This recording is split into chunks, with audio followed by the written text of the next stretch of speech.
Olá pessoal, vamos dar início ao nosso curso de linguagem C.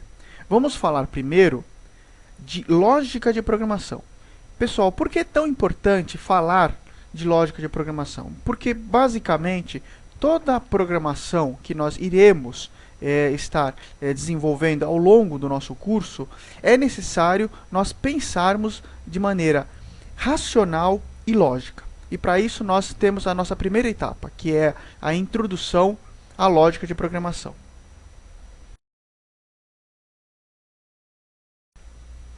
Pessoal, o que é lógica? A lógica ela é um modo de pensar, né? Uma maneira de pensar, só que essa maneira deve ser coerente. Né? Nós pensamos em soluções, nós pensamos em ações, e essas ações elas irão resolver um problema.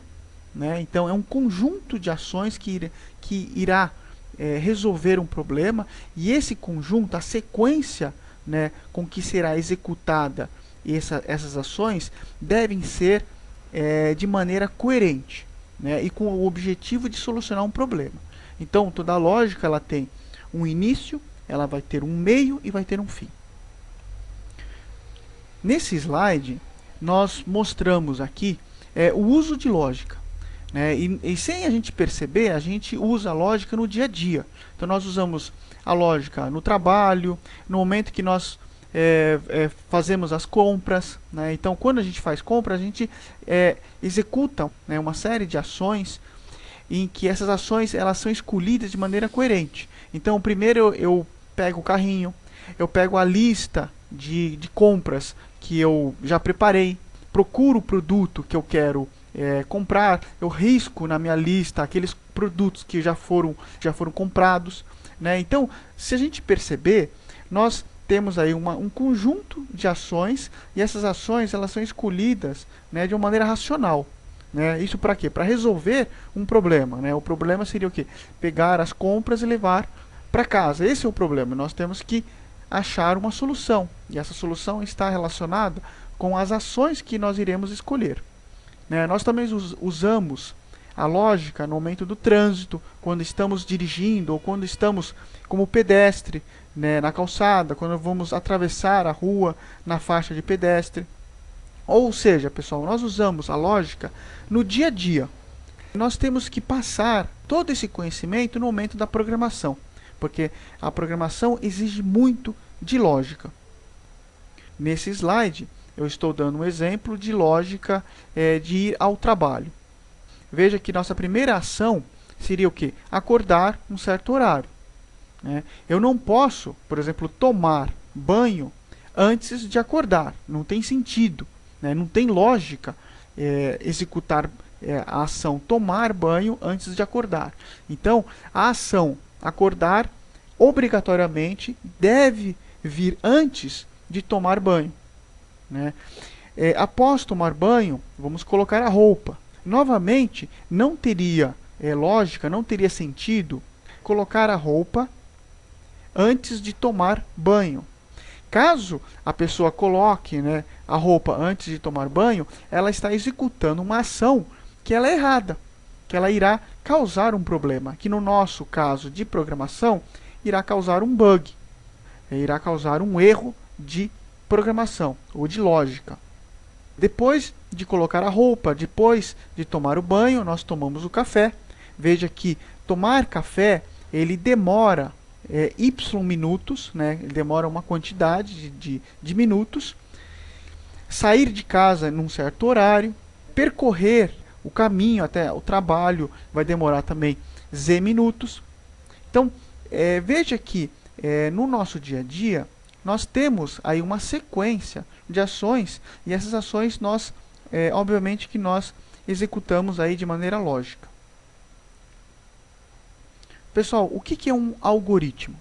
Um algoritmo nada mais é do que essas ações que nós estamos falando, né, colocadas aí de maneira lógica, né, de maneira coerente. Então, o algoritmo é uma sequência de passos que serão executados.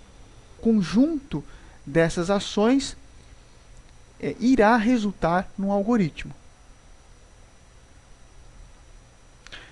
Eu tenho aqui nesse slide né, os 3 pontos principais que formam um algoritmo. Então, o primeiro é a ação, que está relacionada a um verbo. Então, por exemplo, sair do carro, né, abrir a porta, né, abrir o porta-mala, fazer um bolo, tudo isso é uma ação, né? E veja que sempre está relacionado a um verbo. Nós também temos uma decisão. Tem aula? Está com fome? Veja, pessoal, que a decisão ela sempre terá uma resposta, né? Então ela exige uma condição. De acordo com uma condição, eu irei executar uma ação ou outra ação. Então o fato de ter aula faz com que eu execute a ação ir à escola. Caso eu não tenha aula, eu vou executar a ação ir ao cinema, por exemplo.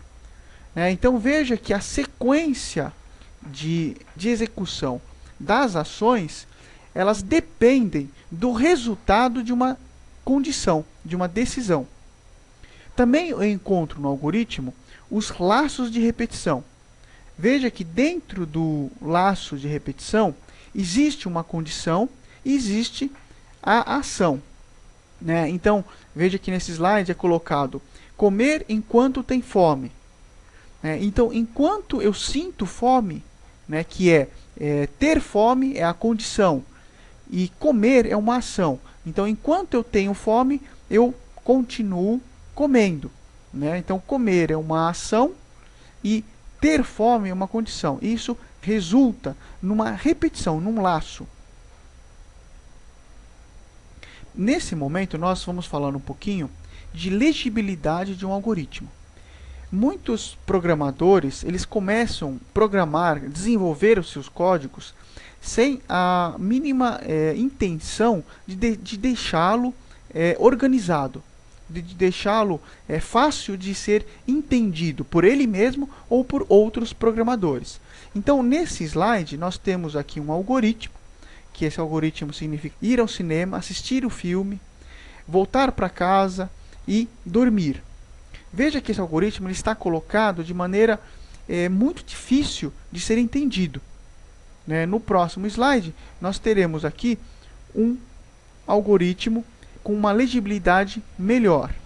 Nós podemos agora sim verificar que essas ações, decidir filme, decidir cinema, arranjar dinheiro, elas estão relacionadas a essa linha, fora do cinema.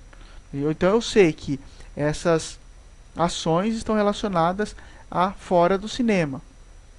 Essas outras ações, elas estão relacionadas com a condição de estar dentro do cinema. Então comprar o ingresso está relacionado com com a condição de eu estar dentro do cinema. Então veja que este algoritmo ele se torna muito mais fácil de ser entendido do que o algoritmo do slide anterior.